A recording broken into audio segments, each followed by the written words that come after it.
And I now declare the debate on the resolution resolved. Punishment is a necessary part of criminal justice. And we posted the resolution in the chat box as a ready reference for you to check on. Now, as the chair, I'm going to recognize as our first speaker, Mr. Mike Morgan. Mike, could you unmute yourself and introduce yourself to the body and tell us where you're from? And then I'll start your time. You will have 4 minutes as an initial speaker. Well, my name is Mike Morton. I'm here in Udall, Kansas, and I'm speaking in the affirmative of the resolution. I believe that punishment is an appropriate consequence for activity deemed to be criminal by our society. I do, however, believe that we must do a much better job of defining that punishment and what is punishable. I was thrown into the criminal justice system when my wife was diagnosed with a serious cancer. I've been in agriculture all my life, and we lived on a 100-year family farm in Kansas, one of the only 2 states that have not taken steps to decriminalize cannabis. Knowing I had the power to grow a plant that could relieve pain and the side effects of chemo and kidney disease that followed was too much to resist. So I did not anticipate the high-tech military copters from Missouri National Guard searching farms. Our 50-year national experiment to stop the demand for illicit drugs with criminal penalties has been a costly and miserable failure. We have increased the penalties to draconian levels and still fail to make a decent dent in the drug demand. We see a sharp increase in violent gun crimes, which seems to mirror the relaxed right to carry laws being passed across the country. But drug offenses and violent crime are very different types of offenses, and yet in our frustration with our inability to quell the demand for drugs, we have decided to punish them equally with little thought to the individual circumstance. The punishment does not fit the crime, and therefore we have lost sight of true justice. The law does not care that science has clearly demonstrated that cannabis is not a dangerous drug. Useful for many ailments, including pain, the only thing the law cares about is possession. I found myself in prison with many others who would tell the same story I had. When someone you love is suffering, the need to be a caregiver outweighs the risk of being caught, especially when science demonstrates you are right. The notion that we have a right to a jury is only part of the story. Schedule I drug means there's no recognized legitimate medical use. The facts don't matter. The legislature has just decided to make myth the law. This means the defendant is forbidden from telling the jury about the studies or the actual motive for breaking the law. If he mentions medical use at all, contempt of court charges will follow. This, of course, means that the truth is not allowed in front of the jury. The unintended consequence of poor thought out legislation, or worse yet, legislation meant to harm particular groups of people with excessive punishment, can be severe and long lasting for all of society. My wife and I have been working with Kansas Normal and the Kansas Democratic Party, which I'm a district chair, to change this law. We have talked to countless citizens who have lost savings, scholarships, and job opportunities, all for being convicted of cannabis. When was the last time you heard of the death of a fraternity pledge from a cannabis poisoning? You can't think of one because it's impossible to overdose. Yet every year we hear of several pledges dying from alcohol poisoning. I've met many students who have lost financial and aid halfway into their education and faced loan payments with no degree, low-paying job for years, and all because they weighed the facts and chose cannabis as a safer way to party. I had a real education inside the walls. I cleaned the death row at night and met many who were menace to our society and must be supervised. But I also met the guitar-playing veteran who used meth to fight PTSD, and the private high school high IQ heroin dealer who was abused by his father. He watched my back because I spent more time talking with him than his wealthy father ever did. These are among the thousands in prison, but what is really needed is education, opportunity, and community support. Dealers are often great business operators. They just had no access to legitimate capital in their poor neighborhoods or higher education opportunities. So the Brown administration, in an effort to reduce the extreme overload in the California prison system, signed legislation to allow prisoners who behave to access University of California classes virtually. Long sentences turned into an opportunity to get an education and a degree that will allow the prisoner to re-enter society with the skill needed to regain some of their lost income and have a real chance at success. an organization headquartered in Berkeley, Legal Services for Prisoners with Children, and the sister organization, All or None of Us, provides an example, organized and operated by formerly incarcerated people armed with degrees who are giving back by helping others succeed instead of return to prison. They make sure children of the incarcerated are loved and get to know their parents inside to break the cycle. They teach the computer skills, money management. We must put reform back in the process and remove the exemption to the slavery from the Constitution. Thank you so much. With that, the speaker is thanked. And do we have questions for the speaker? Please raise your hand electronically. Remember to direct your questions to me as the chair. David Kaufman has a question. Mr. Chair, it seems that we are taking the strategic perspective from do you need to have a deterrent for criminal activity to a very narrow issue. I would grant that there may be some needs reforms in perhaps some drug laws and education, but across the board, I don't understand what the point is in saying that there's something, you need to change something, but it seems like we need a deterrent for bad illegal activity, not just for drugs. Is that the point? I'm a little confused. Do you have a question for the speaker then? Is that your question for the speaker? Yes. Thank you. You have a very specific issue. Does this apply across the board for all criminal activity? Thank you. Thank you. Michael? Question. Thank you very much. No, what I guess my point here was to say that while I agree with the idea that punishment is important for serious crimes, I think that as a society, we need to look through our laws and decide whether or not some of these things really are serious crimes.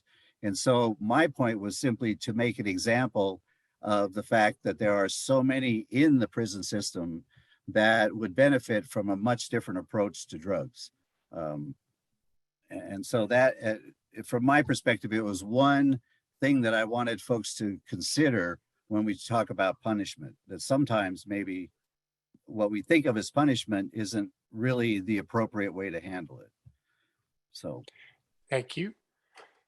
Another question for Mr. Morton. Please raise your hand electronically. Melanie G has a question. I am also confused.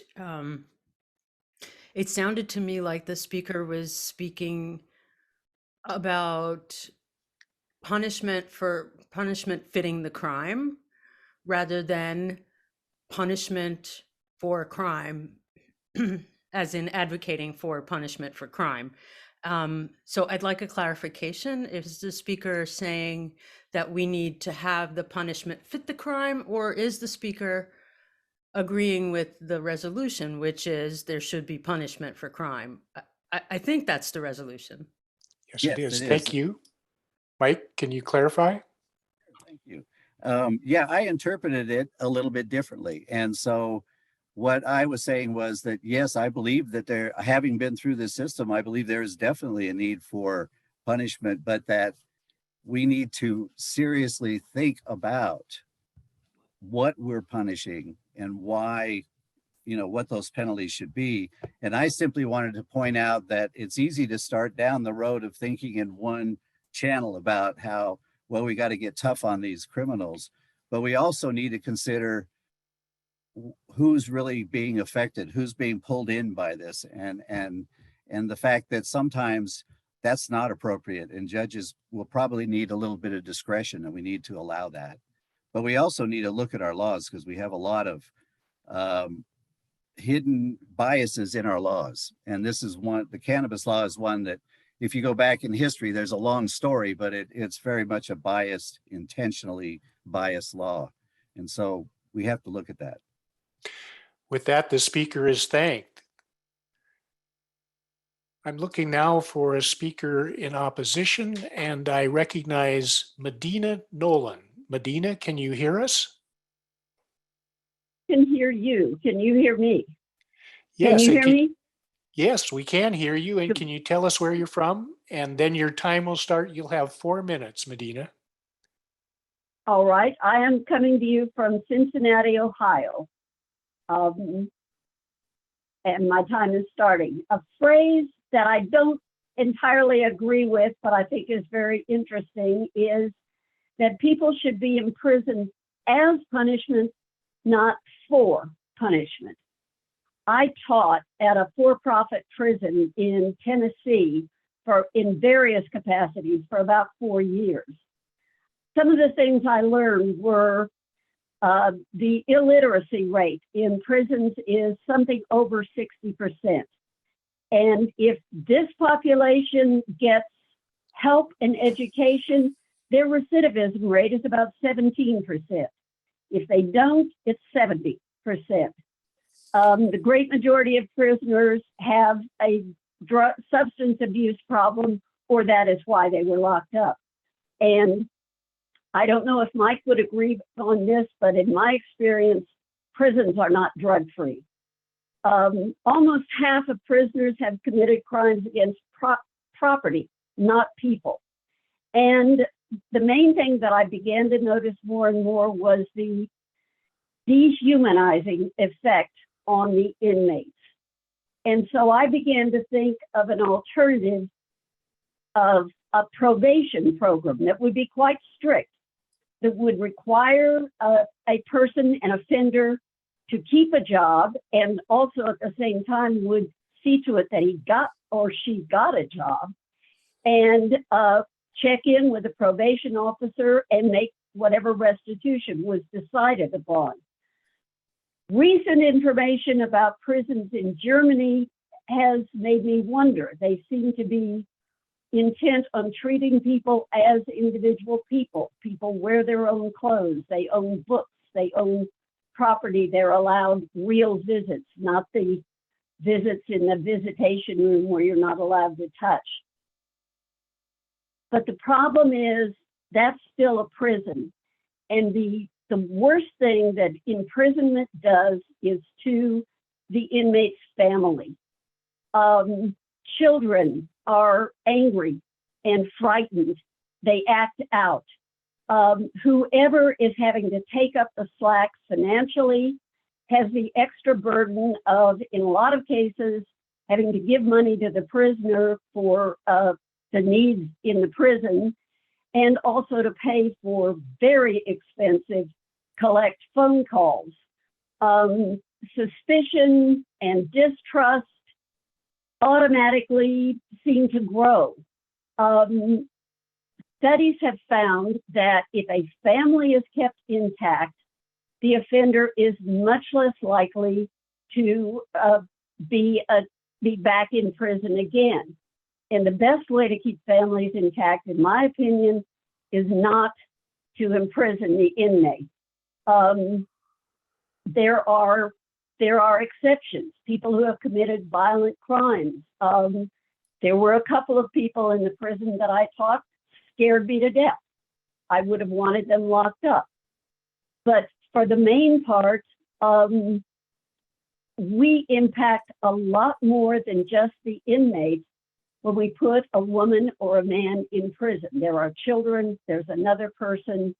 All of these people who have not committed a crime are involved and are harmed. The last thing that I want to say is that one thing that people I've talked to seem to forget is that the people we lock up are going to get back out in the great majority of cases. What are they going to be like? What has prison made of them? With that, the speaker is thanked. Do we have questions for the speaker? Please direct them to me as the chair. Raise your hand electronically.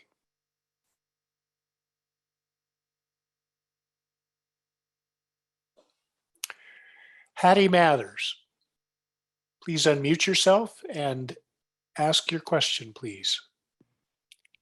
So I speak to you, right? Yes, you do. Okie dokie, Bruce. So, Mr. Chair. oh, sorry, Mr. Chair. So my question to this, I'm speaking to the last speaker, is that okay? Yes, yes. All right. So my question is, it sounds to me, and it's something I've worked with a great deal, is she seems to be talking about restorative justice rather than just throwing everybody in the prison. And the other thing, am I asking a question? The other question is, I'd like, did she? Well, let's start with that one question, all right, Okay. Hattie? Okay. The question you're asking the speaker is she speaking about restorative justice as an alternative? Is that correct? Yes. Okay, thank you. Medina? In the case of crimes against property, yes, I think I am. Okay, thank you. And Hattie, you seem to have a second question. Yes. My other second question is, or maybe I don't know if I'm asking it right, but are we going to talk about prison population being so heavily people of color, people impoverished? Well, that could be something you could speak to. If you would like to make a speech on that, please chat to your whip and tell them what you would like to say. Thank you. Well, I can't find Luke, but okay, I'll try. Then I would ask you to send your note to Luke. Seemed to have a technical difficulty. Send your note to David Amaya. He's J to Q, and so M, your second name, comes in there. So we'll put you there. All right. Bruce, this is Gretchen. I can also cover for Luke until he can come back. Okay. So I'm on the list as the Z-Whip. Feel free to check me. All right. Is there another question for the speaker? Raise your hand electronically, if you will, please. Linda Paul, please unmute yourself and ask your question to the chair. Mr. Chair, I'm just curious. I'm not sure that I understand the previous speaker's distinction between crimes against property and crimes against people. I'm not sure how she phrased that, but isn't a crime against property is owned by a person? So I don't understand that distinction. So you're asking for clarification. Yes. Thank Medina, you. can you clarify for us, please? I hope so. When I say crimes against property, I'm speaking of a nonviolent crime such as a burglary or drug possession, or even small time, if you have such an amount that they consider you a dealer. Crimes against people would be when you physically confront or attack a person, robbery, something where you are accosting, confronting a person. That's the distinction I was making. Thank you very much. And with clear? that, the speaker is thanked. Thank you, Medina. I'm looking now for a speaker in the affirmative, and I recognize Wayne Boatwright. Please unmute yourself, Wayne, and introduce yourself to the body. Your time will begin after your introduction. Thank you, Mr. Chair. Yeah, my name is Wayne Boatwright. I live in San Francisco, California. I've have a diverse background, let's say. I'm an attorney by profession. I've worked in Korea for 6 years, who has a very effective criminal justice system compared to the US. But I've also worked internationally and with the startup world. Probably what's most unique, much like the earlier speaker, Mike, is that I also spent 6 years in San Quentin State Prison. Now, when I was there, I took a lot of restorative justice classes, and I also served as the managing editor of the San Quentin News. And Bruce, now I'll get into this. So even with all that experience, San Quentin News, by the way, has a subscription base of over 30,000. It's distributed throughout the California system. We do a lot of articles on the criminal justice system. Even so, after all that experience, I am in favor of this proposal because I believe punishment is a necessary component of our criminal justice system. The criminal justice system exists to promote public safety by imposing sanctions on criminal conduct. The most common and expensive sanction is incarceration, and yet incarceration plays an essential role in incapacitating violent criminals and reducing crime. By the way, over 70% of the people in the California system are there for a violent crime. In economic terms, however, the criminal justice system should employ effective mechanisms to ensure the benefits exceed the costs. I mentioned I'm a techno optimist. I believe in technology is making the world a much better place. And I think what has happened to us is we now have the ability to have something analogous to a telescope with big data and statistical analysis, and a microscope with the use of the cell phone and our personal narratives that have come into our social realm that we're still trying to figure out how to learn to use those. And these new technologies allow us to have a much more effective criminal justice system than we currently have. As previous speakers have mentioned, studies estimate that the legal and social stigmatization of ex-convicts increases the likelihood of reoffending. And we now, because of big data, we know it's by between 4 to 7% for each year of incarceration. And that longer sentences, therefore, do not actually benefit the United States over time. So there is an issue here, not of whether punishment should exist, but for how long it should be. There's a lot of facts that people just don't seem to have an understanding of. And I learned that through my role as a managing editor. For example, the number of police officers per 100,000 people in Europe is significantly higher on average than it is in the United States. Now that should be counterintuitive because 25% of all the incarcerated people in the world are in the United States. And that's because the Europeans have figured out that you have to catch people when they commit crime, that is part of this punishment process. I live in San Francisco. We seem to have forgotten that out here. My local drugstore has so much theft that they've had to close down their freezer section because apparently the guys come in and want to take the ice cream. 5 different Walgreens have shut down permanently because of the amount of theft they've had. This goes back to that issue that you have to have punishment. You have to catch these people and arrest them. Now, as to what the punishment should be, that's something that we're going to have a much better feel for because of these new technologies that we've gained. And I'm afraid we're not using them on either side of the fence because we seem to have a well-worn cultural narrative that mass incarceration was caused by the war on drugs, that it's self-perpetuating because of draconian sentencings and enhancements and the prison industrial complex, and that the racial disparate impacts are evidence of intentional causation, not correlation. I really believe that this is a skewed diagnosis that the general mindset has of how to deal with it. Punishment is essential, and we have to understand that this is a social illness, not just a personal failing. The personal failing has to be addressed, and the social component should be considered as well. And when I say a social component, let me get into the hard facts that people don't want to hear. Can you wrap up quickly here, Wayne? You bet. The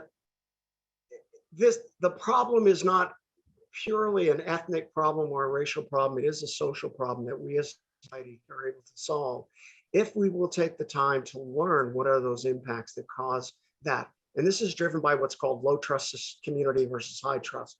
And we get into that with questions and answers that people want to know. But if you're from a low trust community, your chance of being a criminal and committing a crime is significantly higher than if you're in a high trust community, regardless of race. And I just hope we as a nation can resolve this because we all want to have public safety and have also that the punishment should fit the crime. With that, the speaker is thanked. Questions for the speaker? David Kaufman, please unmute yourself and ask your question.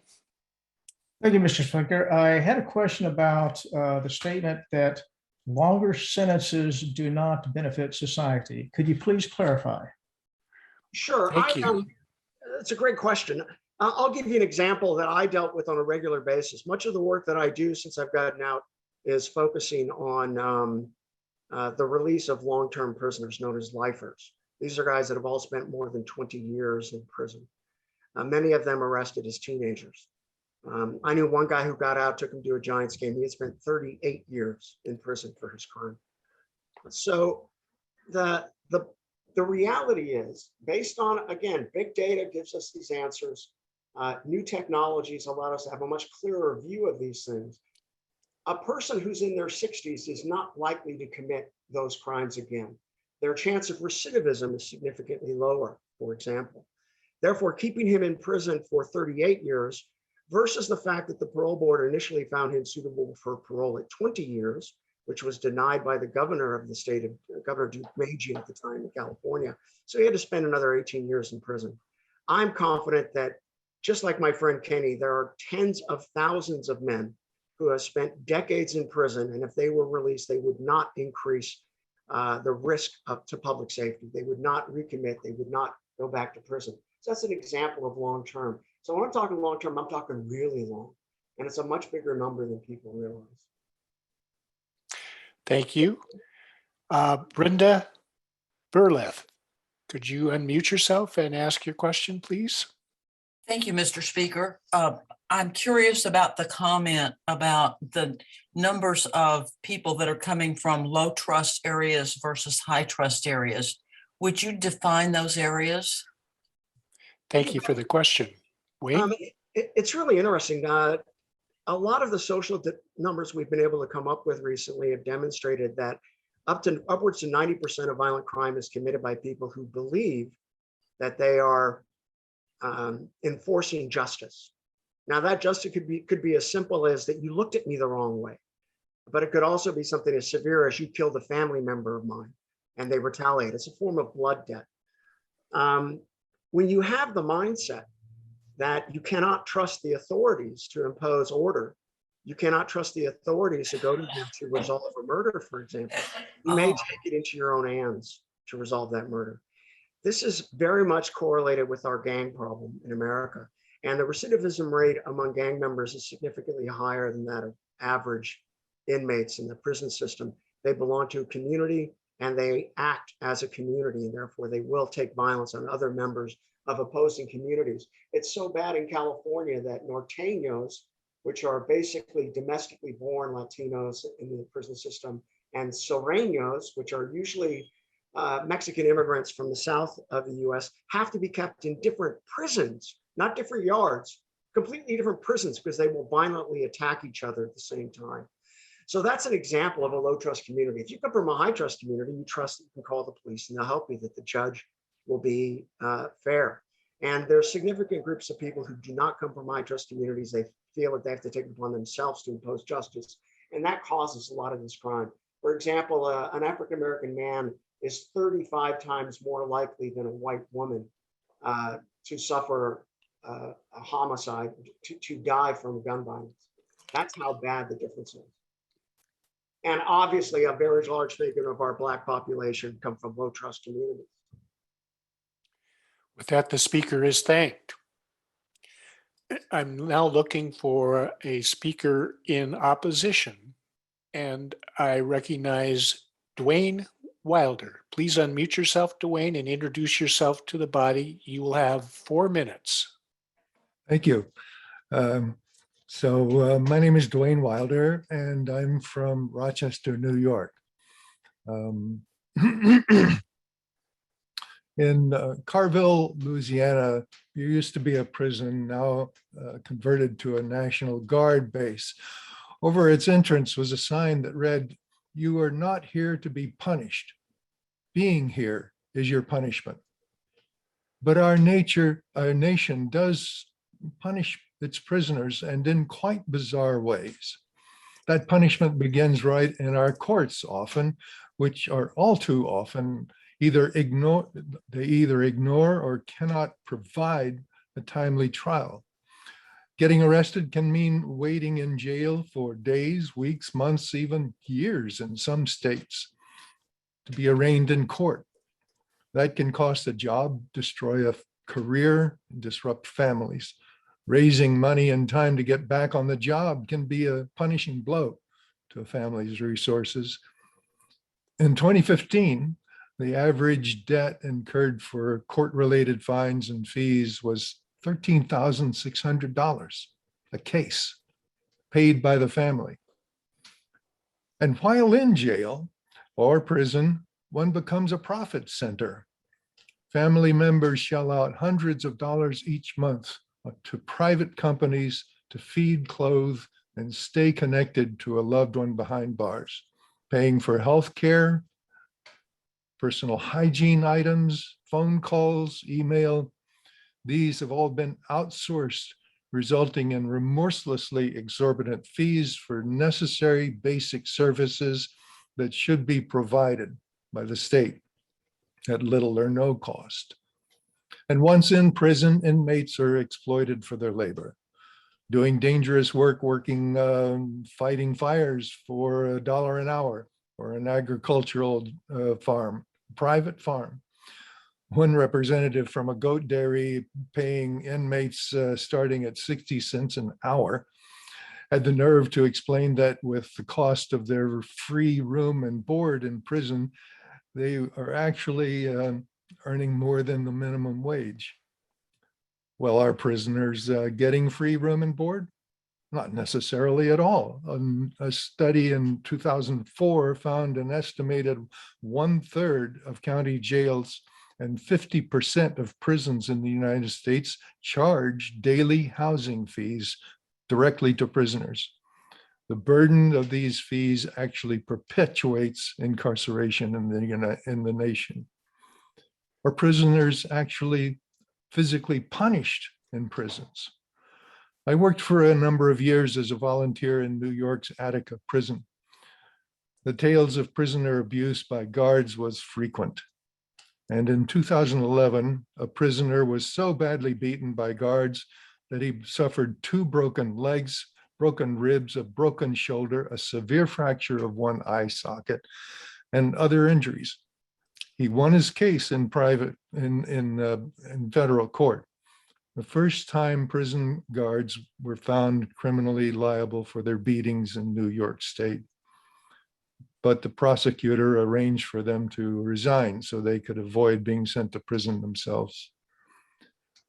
This is by no means an isolated incident. In 2020, the Time magazine published an article titled "The Violence Against People Behind Bars That We Do Not See," revealing this to be a national problem. I have little time left to address punishments by extended confinement and isolation, an abuse of every human need. But perhaps that says it all, except how pervasive it has become.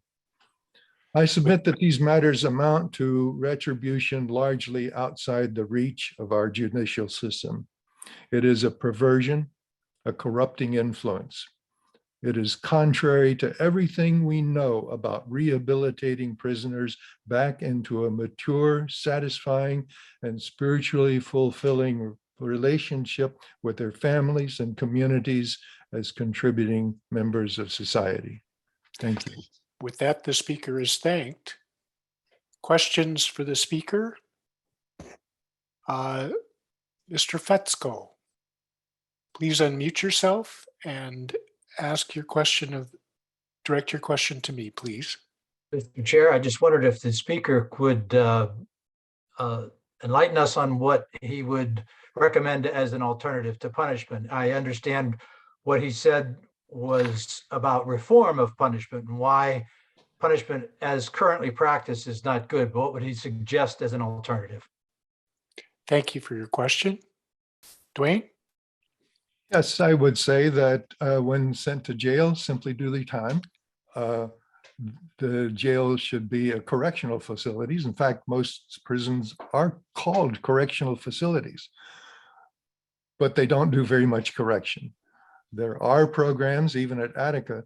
I was a member of a team that taught meditation, and there were a lot of programs on that you could get into to learn computer programming and so forth, or using computers. One of the most important and popular programs was one called Alternatives to Violence. This is what prisoners should be learning, is alternatives to violence. And the prison experience could be a formative experience, a restorative experience, if it were to live up to its name as a correctional institution. Thank you. Additional question for the speaker. Is there another question for the speaker? Nancy Vimla, please unmute yourself and ask your question to me as the chair. Yes, I know about the Alternatives to Violence project. That's what it's fully called. And I actually have been a facilitator in it for 10 years and have seen, and it's all, no one is forced to do it. It's only volunteer, and all volunteers are the people who facilitate. And even at some point, the inside facilitate. And I really, it's in many states. And Nancy, do you have a question for the speaker? Well, I'd like, is it Dwayne, the speaker? Yes. Dwayne is the speaker. Yeah. You direct your question to me as the chair, though. Okay. So what other programs did you see that worked, that helped the students? Thank you. Mhm. There were classes on, as I mentioned, how to use computers. There were jobs available in machine shops within the institution, wood shops, carpentry, and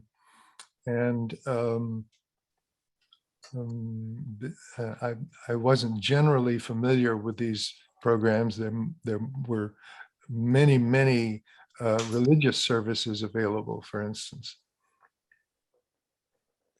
With that, the speaker is thanked.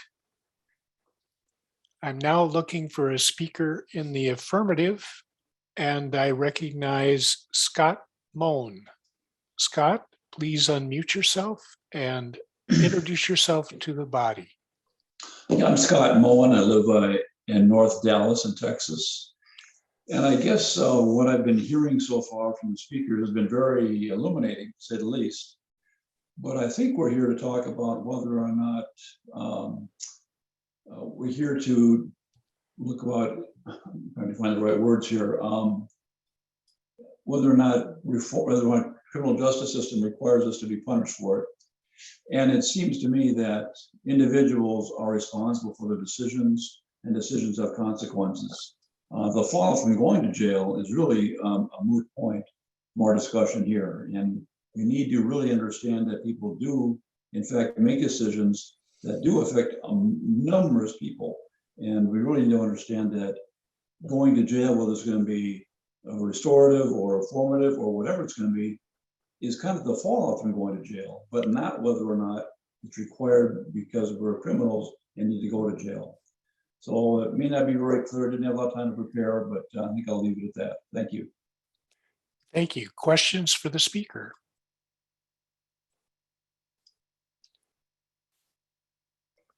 Please raise your hand.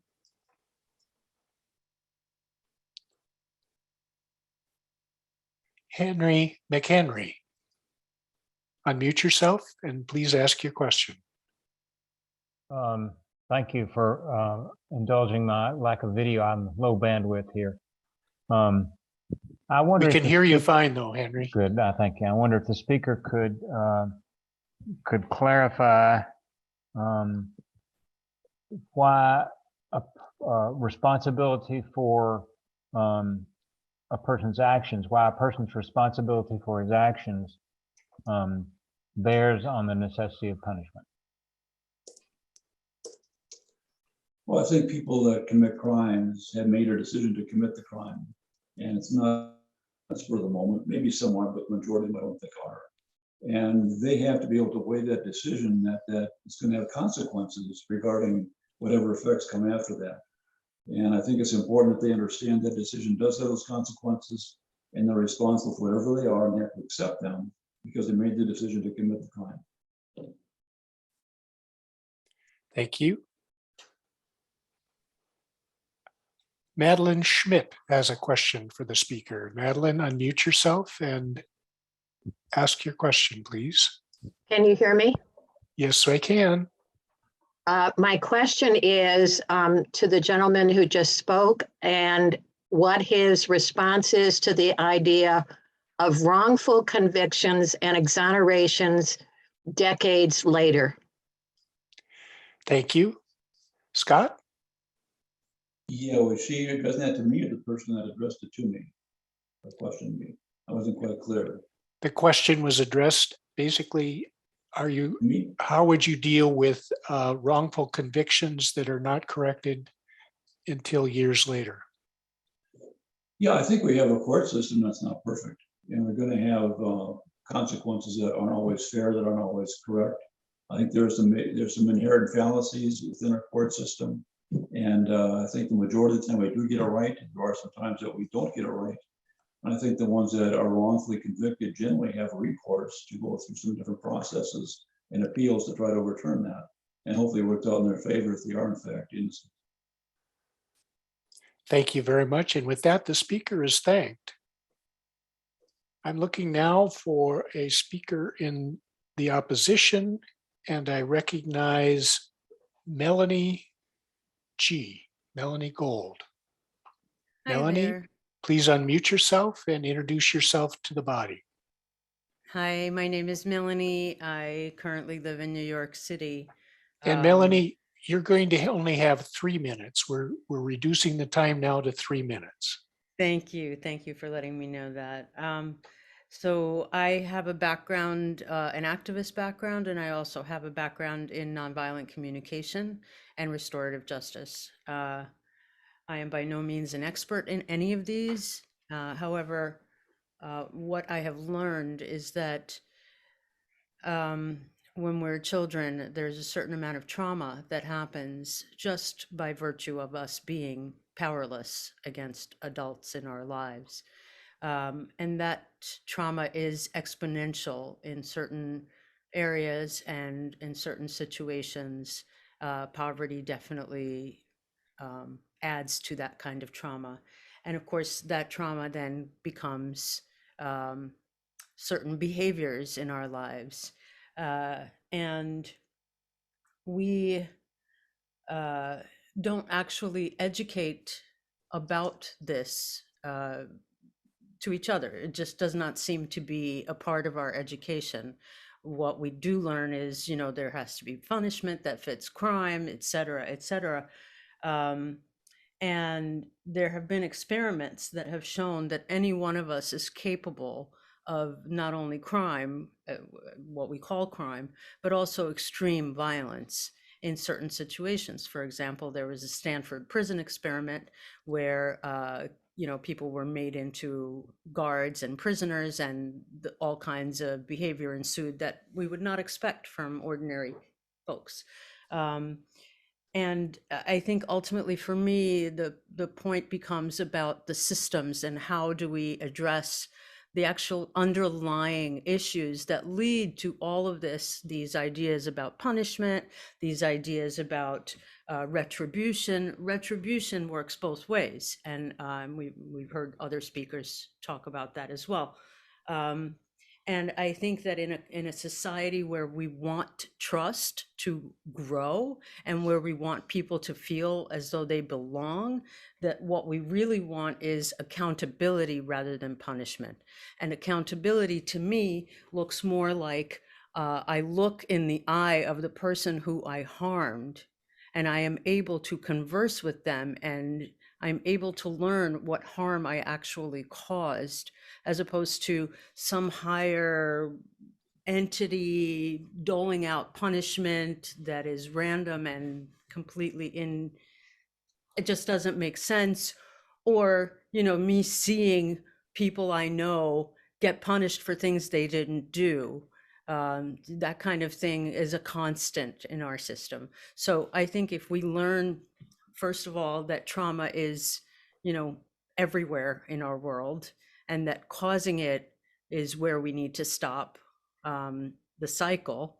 And second of all, if we can also look for accountability as opposed to to, from high on up, dole out punishment as if we somehow are the judge and the jury, and somehow we're able to determine who needs to be punished and how much.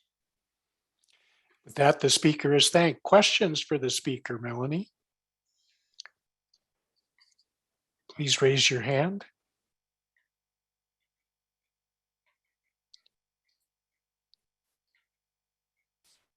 Scott Moan has a question. Please direct it to me, please, Scott. Yes, I just had a question. It's, you have a penal code and we have sentencing guidelines that have been developed through years and years and years of experience in the courts.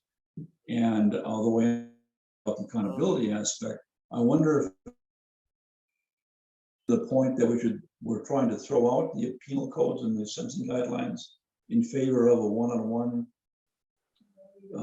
decision on each individual that does a crime. Is that what we're trying to say?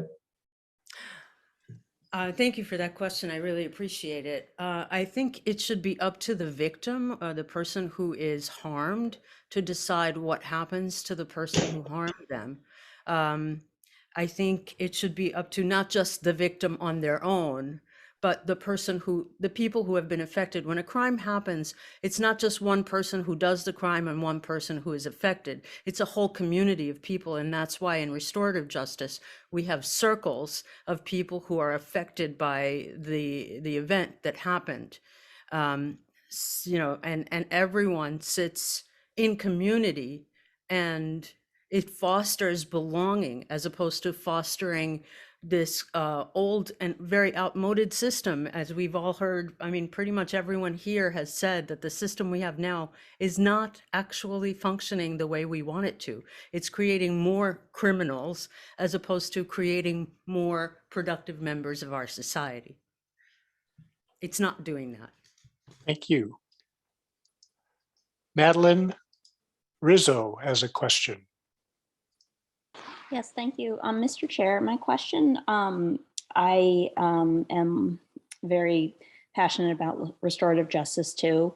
My question for the speaker is, I'm just wondering how, if she believes that restorative justice on its own can stand as a substitute for the entrenched and ingrained system that we have.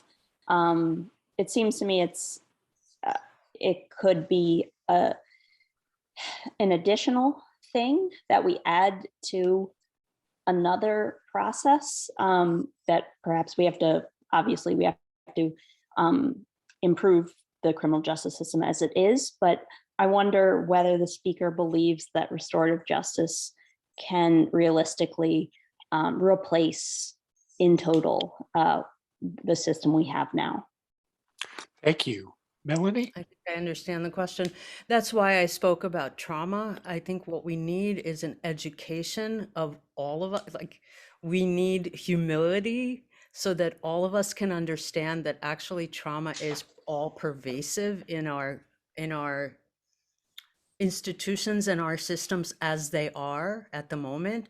And I think once that that's a two-pronged approach then in my mind. I mean, there might be other things that we can do, but I don't think keeping the criminal justice system as it is and only adding, which is what we've actually essentially done, adding restorative justice like sometimes, rarely at this point, I don't think that's going to change very much very quickly. But I do think that education about what trauma is, what complex trauma especially is, and how it affects everyone and how it affects society and communities at large would be a really great addition to restorative justice. I hope that explains what you were looking for. Thank you. The speaker is thanked. I'm now looking for a speaker in the affirmative, and I recognize James Palumbo. James, could you please unmute yourself and introduce yourself to the body? And you'll have 3 minutes also, James.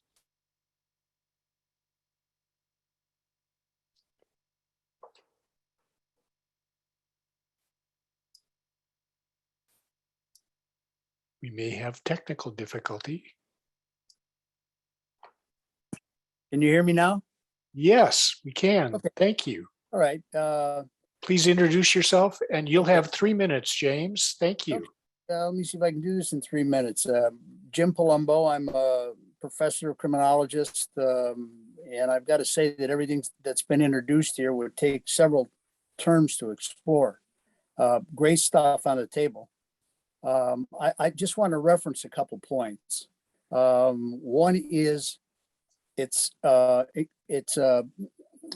helpful to look at the criminal justice system in the context of it being a criminal response system, because justice is very hard to find throughout the 4 C's: criminals, courts, corrections, and cops. It's a tough term to apply. So that's one point. And another point is I'm very much interested in a concept that I've been talking about for a good number of years. It's called the deprivation of liberty. And I'll bet that when everybody hears this, they think, what does that mean? And it's how we punish in the US. If you think from putting somebody in the backseat of a car, you start to deprive them of their liberty all the way up to the death sentence. So what that term allows people to do is to look at how we punish in terms of the deprivation of liberty. It allows for considerations. Let me see if I got this so I can keep this short. How the nature of equality on the outside, how different classes are value their liberty. And that takes us into considering the outside as much as the inside. Because when somebody gets out of prison, they go back to the same situation pretty much that they left. And I know this because I started my undergraduate degree when I was locked up. I spent time in the penitentiary, developed an education program when I was there. I was there for sales of heroin and conspiracy to commit racketeering, so it wasn't some lightweight offense. And so what I try to do is bring these ideas to the forefront so people get to expand their thought processes on the difficulties that we face within the system, both inside and out. And when you're talking about incarceration and imprisonment, the prison system is left with dealing with all those social concerns that we can't fix on the outside and saying, here, do something with this person. And even when we do something with the person, they've got to go back out into the pretty much the same environment where they came from. So I'm just trying to raise those points maybe to help the thought process a bit. And again, everything that's been raised here is great. And we've got several terms worth of information to cover. So thanks. Well, thank you. The speaker is thanked. Is there questions for Mr. Palumbo? Scott Moan. Scott, you need to unmute yourself. Sorry, thank you very much. Yeah, I really enjoyed the comment that he came from a very, I think, informed position. And I guess I do see people that come out of prison that have been reformed that don't go back into prison again, that seem to have learned their lesson, if you will. And I wonder what differentiates them from those that are the repeat offenders that seem to always go back into the system again. If your findings or studies have had any bearing on that. Thank you for your question, Mr. Palumbo. That's a good point. Yeah, I would say that there's a significant amount of luck involved and good fortune, or if you want to call it divine intervention, that's fine.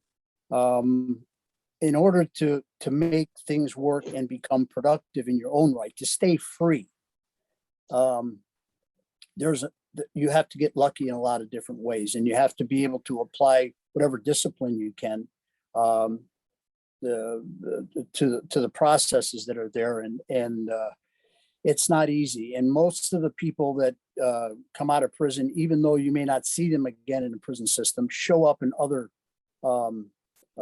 dysfunctional systems. So it's your question is well put, and it's just hard work and luck. And I was able to do this because I had both.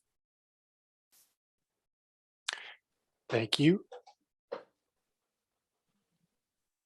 Don Schwartz has a question. Don, unmute yourself and please direct your question to me. Yes, Mr. Speaker. I would like to ask the gentleman, as a result of his conviction, did he receive proper punishment for his crime? In retrospect, does he feel that what he received was a good thing and helpful? Thank you. Jim? Well, I'm an advocate of legalizing all natural drugs. So at the point that I was convicted, I thought I would make that argument in front of the court, and my lawyer told me, "How much time do you want to do?" So I'm being a little bit cavalier, but I decided not to make that argument. I think that I got a punishment that was probably deserved, and the residual effect of that punishment was that I'm here today talking to you as a professor and public policy analyst, and you can read my previous book, Criminal to Critic: Reflections Amid the American Experiment. I've been able to travel the world by being a professor tied in with the University of Maryland. So there's a lot of positive things that followed from my incarceration, but I wouldn't say it was a good thing. And I wouldn't say that all people are going to are treated fairly. This is very complicated stuff, and the best thing we can do is to put all the variables on the table, which Braver Angels tends to try to do, and think through the process, sort through the variables, and think, wow, okay, alternatives in the context of the American experiment, which is very confusing because we tend to talk about that as a democracy, and really our ideological character is formed by democracy and capitalism. There's no question about that. So we get into larger issues, and it's very confusing and very complex, I should say. So that's the best way I could sort of answer that inquiry. My punishment was warranted, and the result, I was lucky, fortunate to have good people around me and love, family that actually loved me. With that, the speaker is thanked. I'm now looking for a speaker in opposition, and I recognize Hattie Mathers. Hattie, please unmute yourself. You will have 3 minutes. So I'll try to keep this concise. So I have personally been a victim of incredibly violent crime. I have also worked with and lived in incredible poverty in Detroit and in areas of great wealth. And what I would, and I've worked with people, I did AVP, I've worked with a lot of criminals.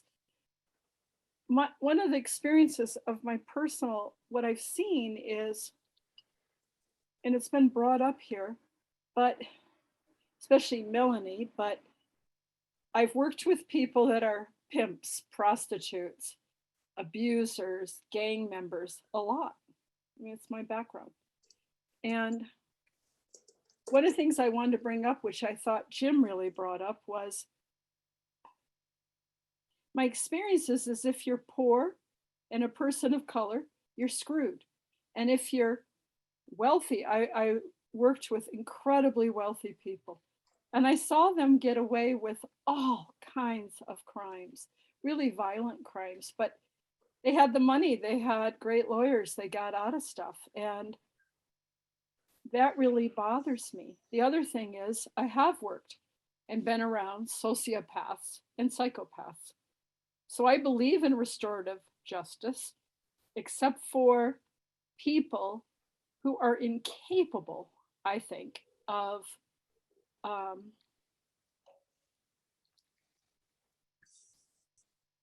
changing. I don't think restorative justice would work for them because all they care about is themselves. Everything is seen through their eyes. And so I think there are times when somebody has to be put in prison. Also, I liked what the one gentleman said, really long-term prison doesn't really make much of a difference. I agree, like, except in some situations. But I think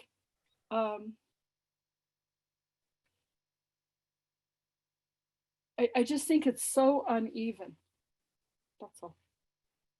With that, the speaker is thanked. And questions for the speaker. I see Melanie has a question.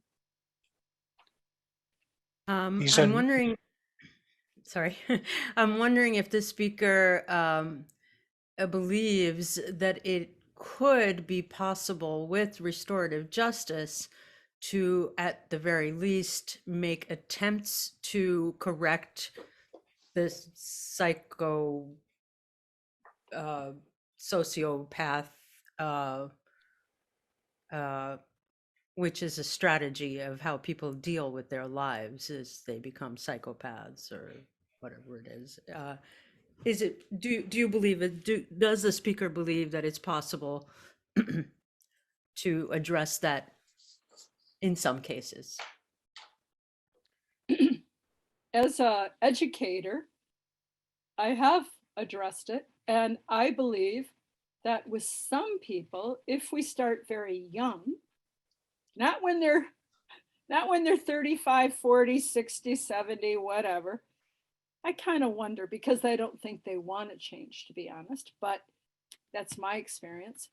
But I think if we start young, and I loved what you brought up about, we really have to look at where people come from. I've been an educator. I've worked with children in inner city Detroit, North Minneapolis, places where there just isn't. I've worked with a lot of gang members. I worked with Hmong youth, and they developed this gang when they first came to the United States. Minnesota has a huge Hmong population. And what they said to me was, well, Miss Harriet, we have to be a gang because all these people out there think we're Chinese. And so they're beating us up because they think we're Chinese. They don't even know what being Hmong is because we all look alike. And they were really endangered. And so I tried to work with them and help them figure out some strategies. But it was very dangerous. And a lot of gangs I've been around, people join gangs because they feel incredibly unsafe. And the police are not there for them. In fact, nobody's there for them because they're really poor. And they're not articulate. They aren't, I also worked with gang members and such who were, they've been prostitutes since before the Civil War. So families have stories. And so, yeah, I do think we can make changes, but I think we have to start young. And the government, yeah, go ahead. Thank you. I'll stop. Dwayne Wilder has a question. Thank you, Mr. Chair. My question for the speaker is, does she feel that trial on a case-by-case basis and assignment of consequences that are appropriate both to the nature of the crime and the capabilities of the person is superior to the existence of a codified criminal code? Of course I do. Of course. And I also have to say, I did AVP for many years, and I've done restorative justice. But yes, I think it does need to be case by case. But I'd really like to see rich white men get put away sometimes. No offense, but I'm just, golly. I'm sorry. With that, the speaker is thanked. And we've been here, it's now 9:15 on Eastern time. We've been at it now for an hour and 15 minutes. And we've all, through this pandemic, seen a lot of Zoom. And the one thing that I found I need after this much time on Zoom is we need to take a stretch. So I'm going to give you 2 minutes to take a stretch, get a cup of coffee, get a glass of water, just relax for a moment, 2 minutes, and we'll come back and we'll go on with the next speaker. Thank you.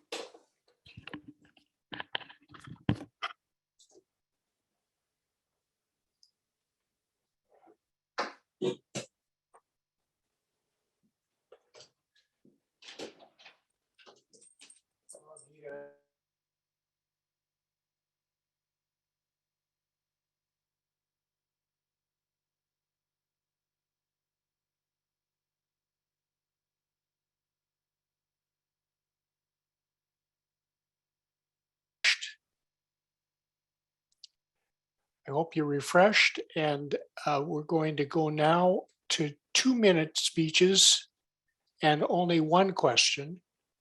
And I'm looking for a speaker in the affirmative. Is there a speaker in the affirmative?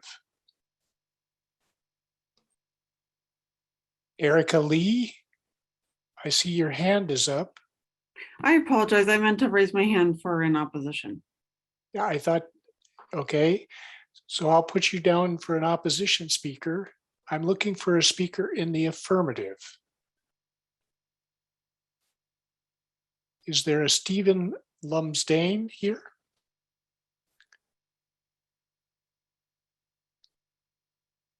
Greg Fetzko.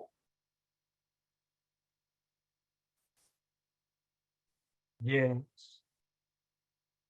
Greg, would you like to speak in the affirmative? You have 2 minutes. No, I don't think so. I haven't had time to really put my thoughts together on it. So I'd rather have some time to prepare if I was going to speak. So thank you, though.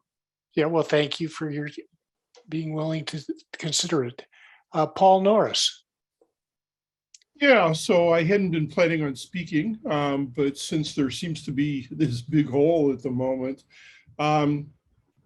so I mean, my position is nuanced, and I have very mixed feelings about this particular resolution. As a, it's going to sound like I'm speaking in the negative, but I'm not. As a psychotherapist, I've had clients who, you know, I found were like basically picked on by the criminal justice system. And so sometimes I refer, to me, it seems to me that the term criminal actually modifies the kind of justice that is given rather than the subject matter that it's dealing with. But that said, living in San Francisco, where we have this wonderful new nationwide famous DA, Chiza Boudin, and you know, we seem to have given up on actually trying to catch people or convict them of property crime. I can tell you that I have seen my quality of life decrease, I believe, as a direct result of this. And, you know, there are complicating factors. There's COVID, but this was once known as a really fairly crime-free neighborhood. About the only thing that happened ever was breaking into cars, and that wasn't very common. Well, those days are over. Breaking into property, including people's homes, is an everyday occurrence now in the neighborhood that I live in San Francisco, which was once the lowest crime neighborhood in the city. And it sucks. It affects the quality of life. If you're, you know, if I'm expecting a package to be delivered, I have to hope that the driver's going to ring the doorbell and that I can get to that package before the next package thief.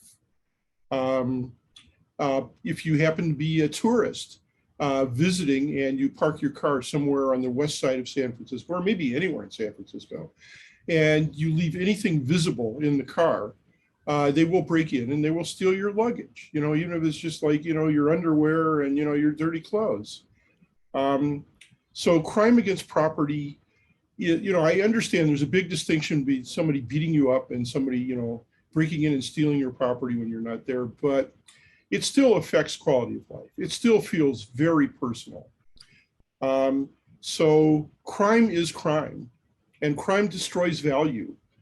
Something that is of great personal value to me can be stolen and just become a piece of junk, that gets sold on the street or, gets sold in maybe a flea market. So again, I see both sides of this, but I've had a good taste now of supposed restorative justice, and it sucks as far as I'm concerned. There may be a better way to do it, but the way I see it done, it sucks.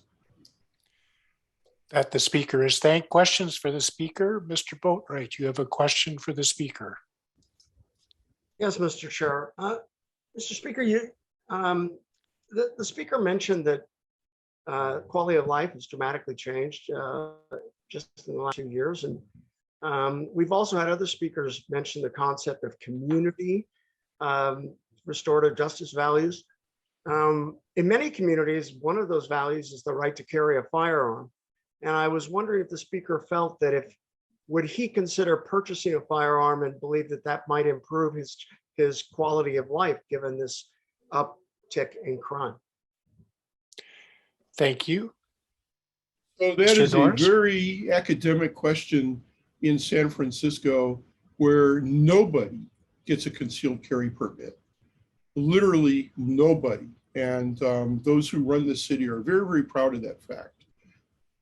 So it's not an option. As far as, having a firearm in the home, yeah, even in San Francisco, you can have a firearm in the home. Although I suspect that it would be a very, very risky thing to use a firearm in self-defense, even in your own home in this city. And not be, and because of the law. I think they would, very likely be looking to make you a test case. With that, the speaker is thanked. Question from Kelsey White. Please unmute yourself and ask your question. Oh, hi, Mr. Chair. I was wondering if Paul could clarify why he believes crime has gone up in his neighborhood. I think, it's quite simply because enforcement is essentially zero. People, I believe it's gotten to the point where I don't know if people even bother to report a lot of property crime, just because, they have zero belief that anybody's going to get caught. And, so the only reason to do it, would be if you needed to for insurance purposes. But I don't think, first of all, the statistics are astronomical, and not many people, most people don't actually believe that the statistics actually really reflect the amount of crime in this city. And again, I'm talking about property crime. There's not very much violent crime in San Francisco. There's an astronomical amount of property crime. If you don't believe me, come visit and leave any kind of luggage or anything in your vehicle and leave it unattended for an hour. With that, the speaker is thanked. Now looking for a speaker in the opposition, and I recognize Erica Lee. Erica, please unmute yourself and introduce yourself to the body. Thank you, body. My name's Erica, and please bear with me. I just want to pull up one slide here to keep track of my thought.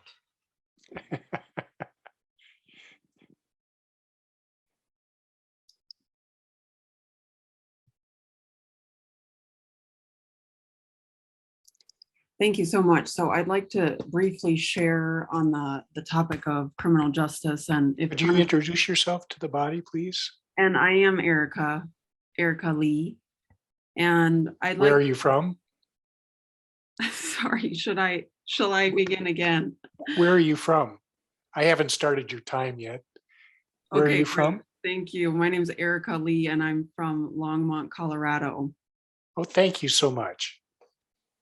Thank you all for having me as part of the discussion about criminal justice and if punishment is necessary. Is that the right phrasing of the resolution? It's a necessary part of the criminal justice.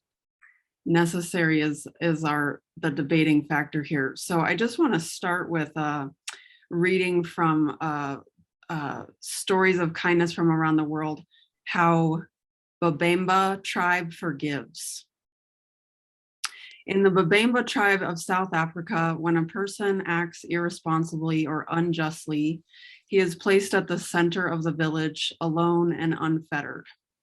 All work ceases, and every man, woman, and child in the village gathers in a large circle around the accused individual.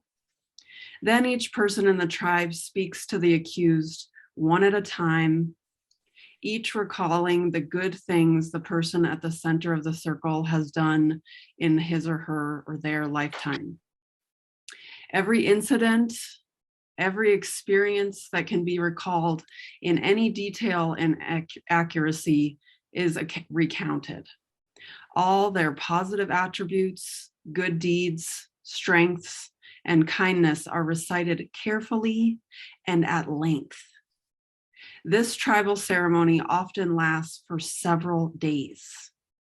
At the end, the tribal circle is broken, a joyous celebration takes place, and the person is symbolically and literally welcomed back into the tribe. I want to share that not as an ideal fantasism story, but as a symbol of how much I believe our society has forgotten who we are and that we belong to each other. And when we punish other people, we're punishing ourselves. I know this from being lived experience with being suspended and then being in the criminal justice system. There's statistics that when we punish children, take them out of the classroom and put them into the criminal justice system at a young age, they're more likely to not graduate and continue their life in the criminal justice system. Not only that, but the recidivism rate of restorative justice, and albeit with room to improve, is only 1% of people reoffending, compared to 64% of reoffense in the punitive or retributive criminal justice model. I would just leave the body today with a few questions for further reflection, since we just have such limited time. First of all, the most salient thing is, what would we like to be teaching our children? And secondly, and that's not with that I know the answer of how we teach and what we teach, but I really do have that question. And lastly, for the body to reflect on, when you have been harmed, what have you needed? When you have harmed, what were you needing? And when you have witnessed harm, what did you see that the person who was harmed needed? And what is the relationship between all those needs? That when we're harmed, often we want retribution, we want revenge, but when we harm, we want grace, we want forgiveness. That's a common theme. So I just offer that for reflection and appreciate your time. With that, the speaker is thanked. Questions for the speaker? Melanie. I wanted to thank Erica for bringing this up, and thank you, Mr. Chair, for allowing me to speak, even though I've spoken so many times already. I just wanted to ask, in what way can we, by the way, I almost told that story myself. I just wouldn't have done it justice because I couldn't find it in print, about the village. How can we educate each other about the ways that we want to treat our children? That's my question to Erica. Thank you. Yeah, how can we educate each other about how we want to be with each other and educate our children? I think that there's a lot of underappreciated educators that are trying to do their best in bureaucratic systems and are held to standardization that doesn't truly allow them to be with the heart of being an educator. I think educators often have more capacity to teach things that I teach in my restorative justice practice. Restorative justice practices, like any new habit. I don't know if you've ever tried to like change your alarm clock earlier as an individual. Like changing habits are so hard. Imagining an entire society changing habits of how we change fundamental beliefs is hard. So I think the restorative justice movement is in its baby sprouts of reemerging, and that our consistency and patience of scouting out the organizations that are already doing it and giving them the patience and the grace to see that it's often from an entirely different worldview of interconnectedness and will challenge our personal identity. Some of you have mentioned like that it's systems and there's a system focus. And I know that that individual transformation has a lot to do with it also. I think also things like this, to be honest with you, Melanie, engaging in dialogue will make a shift. A question from Wayne Boatwright. First, I'd like to thank the speaker and Mr. Chair.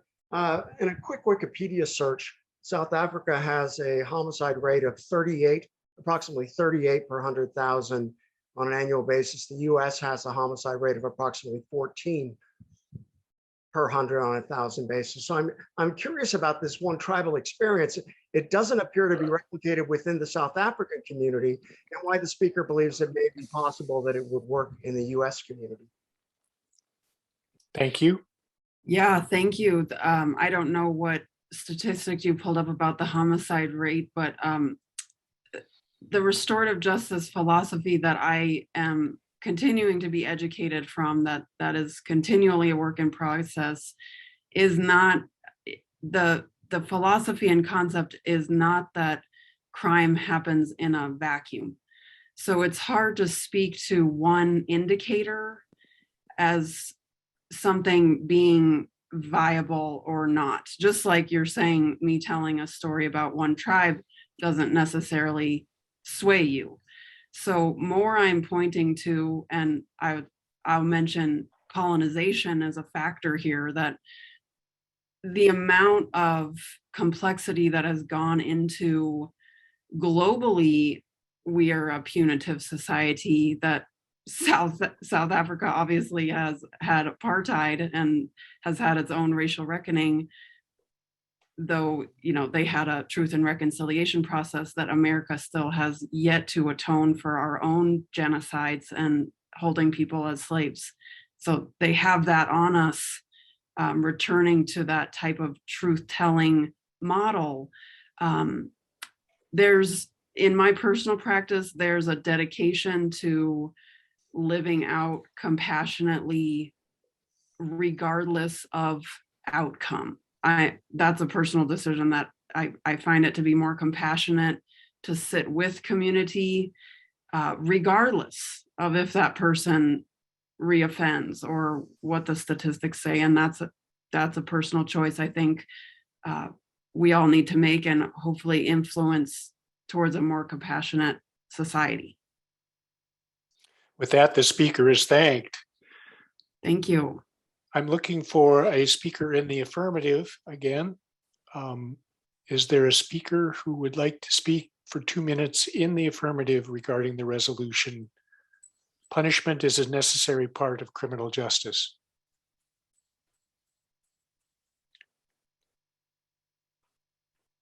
You can raise your hand. You don't have to send a note to your whip.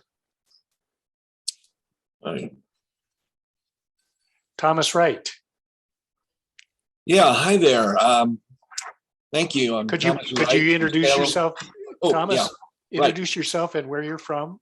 Thank you. Thomas Wright from Salem, Oregon, and I'm a former retired pastor, so I think of things from perhaps a different vantage point. And I'm a true believer in forgiveness, but forgiveness is at a personal level. I cannot tell everybody, okay, you're going to forgive this person for X, particularly in a society of 330 million. And there is also the problem is that when we break a law, we are breaking a law not only in the natural, but in the invisible, because there is an invisible realm that surrounds us, to which we are accountable. And when we break a law, we've broken a law. That's the law that the country has established, which we are to follow. And once that law is broken, there is a requirement of either reconciliation by that person to restore what was taken, and the problem of the personal forgiveness. And I believe that in restorative justice, we're hearing a lot about forgiveness as a nation or as a group. Let's go and just forgive this person. It's not always, and I was not always perfect, because you need that person to come to the point of, shall we say, repentance, remorse, whatever you want to call it. But if there's no conviction on the other person's part that they did something wrong, you're going to have a hard time really getting true change of what they're going to do next. And I apologize for some of my illucidity, because I really was not planning on speaking at all. But I wanted to present a different position to you, so that we might look at something besides jail, punishment, no punishment, and what we're doing. So I believe, again, from a pastor standpoint, from what I've seen, most of the problems we have are in the lack of fathers. The people that are committing the crimes did not have the proper upbringing and proper fathering to tell them of the consequences of their actions. They grew up just doing actions, and the consequences finally hit them when the justice system said, okay, your father didn't punish you, but we are. And the justice system becomes a form of fathering. And there's some of you that have come through the justice system, which will tell you you had grace and grateful people that helped you through that system. But that was a form of fathering. And I think if we don't address the broader problem of solving the issue of fathering, we're going to continue in a punishment or no punishment system. I'm not sure where I am for time, so you'll have to help. Well, I thank you very much. The speaker is thanked, and we'll ask for questions for the speaker. Thank you, Mr. Wright. Erica Lee has a question.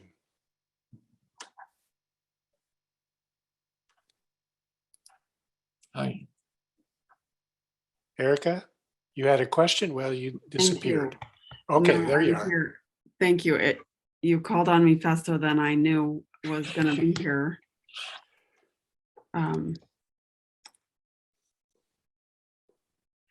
Thank you, Speaker. And Mr. Chair, I would ask the Speaker if someone was taking responsibility, not in situations where they're totally in denial that they caused harm or having mental faculties that they can't take responsibility, but if they have established that they're taking responsibility and the person or persons who were harmed consent that that is what they wouldn't like a retributive punitive model. They don't want to see the person that harmed them harmed. Would you recommend a process such as restorative justice to repair the harm outside of the system? Thank you. Without doubt. Thank you very much for the question. I'm sorry, Mr. Speaker. There. Without doubt. In fact, there are many stories of people in my position who were harmed or taken advantage of or so on and so forth, and that said, not only do I forgive you, but I'm willing to take your punishment for you, that if the court so deems, I will go to jail on your behalf. That should be more of a true laying your life down to say, okay, not only do I forgive, but I understand, and I'm willing to say, okay, court, if you still require of these things, put it on me. With that, the speaker is thanked. I'm looking now for a speaker in the opposition, and I recognize Nick Philbick. Nick, can you unmute yourself and introduce yourself to the body, please? Sure. I'm Nick Philbeck, and I've actually been working in restorative justice since I was 16 years old, and I turned 34 next week, so that gives you a little bit of indication of how long that's been happening. But I think a lot of the things that have been brought up have been really interesting.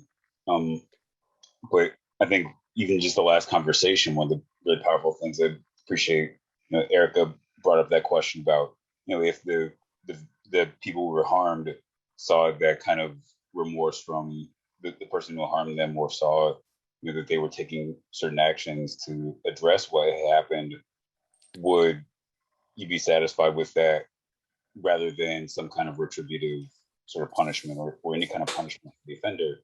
I think that's the case for a lot of people. I've done a lot of like victim offender mediation, worked with a lot of victims and offenders, both adults and youth. And in a lot of situations, the things that people who are harmed want to see are that kind of accountability, want to see those kinds of actions to help either take responsibility for what happened, or even do things to try to restore what was lost in some kind of way. So, one of the things that was brought up was like the challenges of actually repaying or restoring the things that have been damaged or lost. But ultimately, there might not be exact replacements for those things, but I think there could be a lot of different things that can happen. And a lot of that can't really happen in traditional court systems. A lot of that is really left to outside sort of systems to take that place.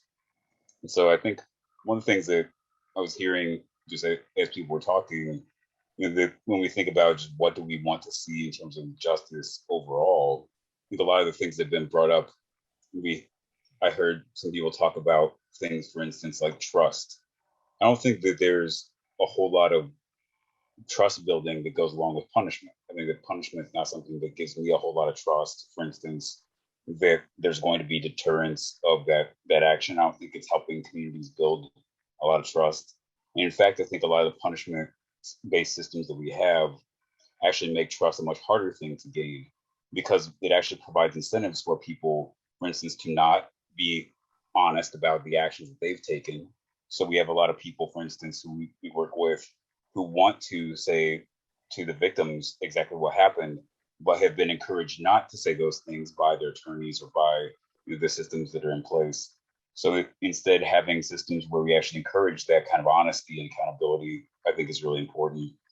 And also when we talk about like things, for example, witnesses, so people not wanting to snitch or those kinds of things, again, those things I think are addressed much better when we don't incorporate punishment and instead allow for systems where people have incentives to be honest and be open with each other, rather than having incentives to avoid punishment. With that, the speaker is thanked. Question for the speaker, Mr. Fetzko. Yes, I'm interested if the speaker could talk about their experiences with restorative justice in which perhaps the person who's committed the offense has been gaming the system, if you will, and perhaps says what sounds good and then either doesn't follow through or recommits. What then is the proper thing to do? It's an excellent question. And so one of the things that we do in our practice is we have individual meetings with people before we have them meet with each other. So like, but in a situation where we feel like the person who committed that offense, or even someone who comes to us listed as a victim, but might be using this as a way to kind of harm someone else or do something that we feel like is in bad faith, we don't move forward with those processes to have them talk directly with each other. Instead, we try to address that partly by being honest with people about what we're sensing that seems to not really be connecting with what we would consider to be good faith participation in the process. And a lot of times too, one of the things we talk with people about is even having those things, like you said, there are people who will absolutely come in and say the things that they have heard are probably good things to say or are the right things to say in these settings, but we want them to go beyond that. And so one of the things we try to do is actually ask, okay, you say you want to make an apology to this person. Why do you want to apologize to them? If they just say, well, I think that's what I should do, to me, like, that's not enough of a reason. So I want to really like dig in deeper and understand those things. And that's one of the things that we do to try to understand, is this person really going to be able to talk with someone and be directly accountable in a way that's satisfying for them? Because for people who receive apologies that don't seem sincere, it can actually do a lot more harm and cause more trauma symptoms. Whereas when people receive apologies that are actually to them seem sincere, it tends to reduce trauma symptoms for people. So that's something that's really important. Is we have some factors that we look at in our processes that do the kind of check these boxes that seem to be, to us, showing that they are taking this seriously and actually do want to participate in good faith. With that, the speaker is thanked. And I'm sorry, this has been a marvelous discussion and conversation, but we're running out of time. And I would ask for a motion to adjourn, but don't leave us yet because I have a couple questions for you. So could I have a motion to adjourn? Adjourn, Mr. Chair. I have a motion. All in favor, say aye. Aye. Aye. Now, the questions for you that I have are, what did you enjoy and what did you learn? You can answer either one or both, and you can just raise your hand and I'll call on you and you can share that with us, or I'm going to ask the Zoom whip to open the chat and you can just post your answer into the Zoom chat. What did you enjoy and what did you learn? Dwayne. Thank you. I enjoyed so much the turn toward discussion of the ins and outs and capacities of restorative justice, including what to watch out for somebody who's gaming the system. Thank you. Thank you. Betsy Leonard. Yes, I learned how complicated the issue is, and I appreciated hearing both sides very much. Thank you. Allison Mix. I really enjoyed the complete lack of, shall we say, acrimony, or I just thought it was such a wonderfully civil conversation. And I think we have to concede that criminal justice reform, I think, is quite a bipartisan issue. I mean, there's a lot of, I know in my state of Wisconsin, our former Republican governor, who feels somewhat guilty, admittedly, for having increased the prison population so much, is actually at the forefront of a lot of reform efforts. So maybe that's one reason why it's something we can talk about without raising the temperature. Thank you very much. Hattie Mathers. I loved both sides. And I will say, as a teacher, when I'm with children, I love the minister talking about fathers, but I'll tell you, I'm a woman, and the kids, I spend half the day being a mom. And I loved listening to every side. I'm going to really stop and think about what I learned. I lived, before I moved to Tucson, 1 mile from where George Floyd was murdered. And it changed my city completely. Crime is out of control. And I'm going to really stop and think about what I know, what I believe. Thank you, Hattie. And thank you for all of your contributions this evening from every single one of the speakers and the questioners. Is there anyone else who would like to add what they learned and what they enjoyed? Mr. Wright. You need to unmute yourself, Tom. Sorry. I really want to thank everybody for their, the level of expertise that the people have brought to a national discussion. And it really gives me hope for America that regular people like you, me, and everyone else can really turn this thing around. Amen. Thank you so much. And last one is Madalena Rizzo. Madalena?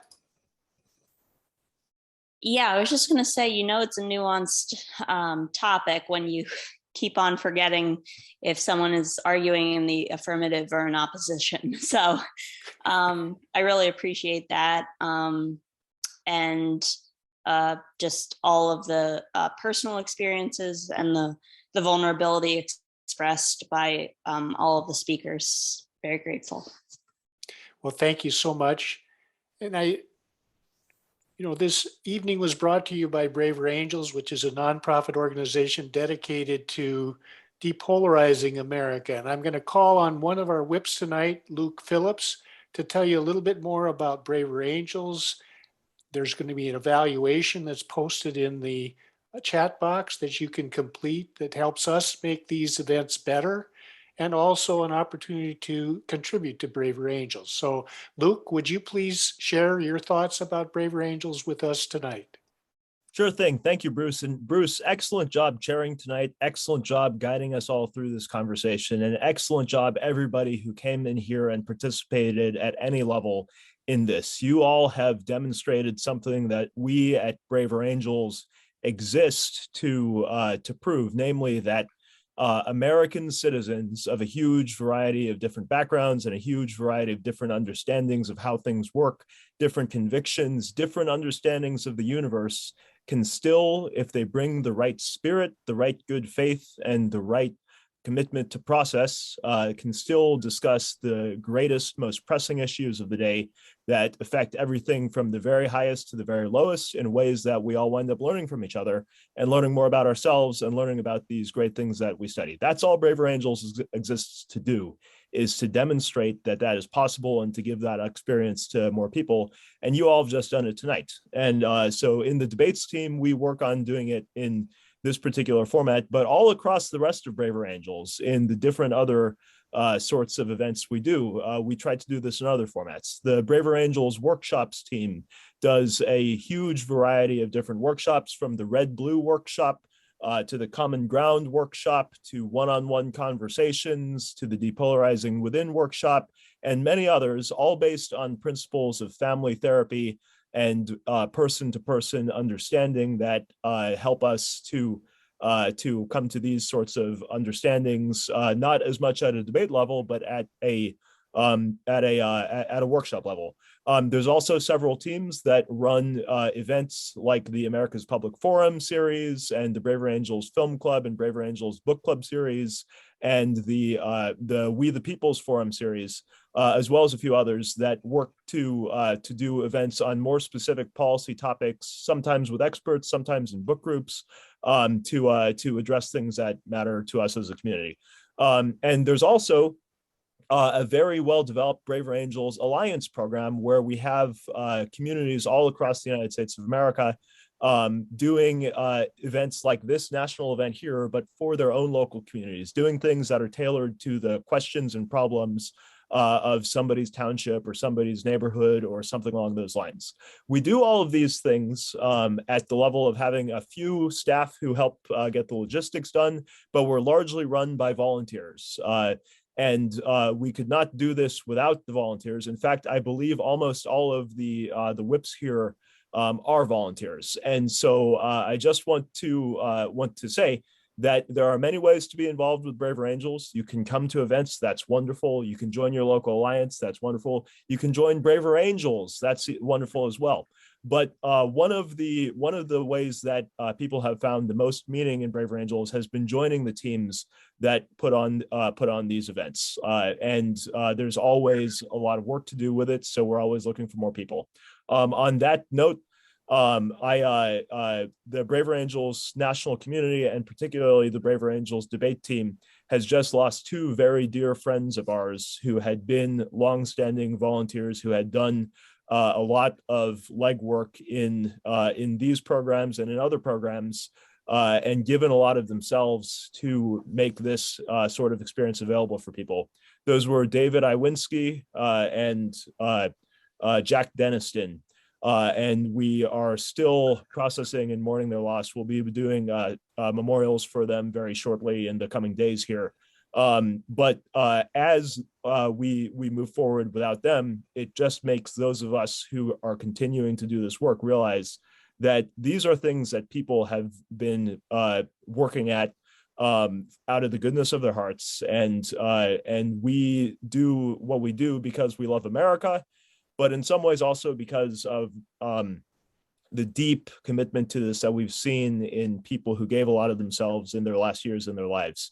And so in commemoration of many things, but also in commemoration of David Iwinski and Jack Deniston and all the other Braver Angels who've gone before us, we continue our work. And we invite you to join us on those teams and in other teams in the work that we're doing. So Bruce, sorry for going on a little bit, but thank you for the opportunity.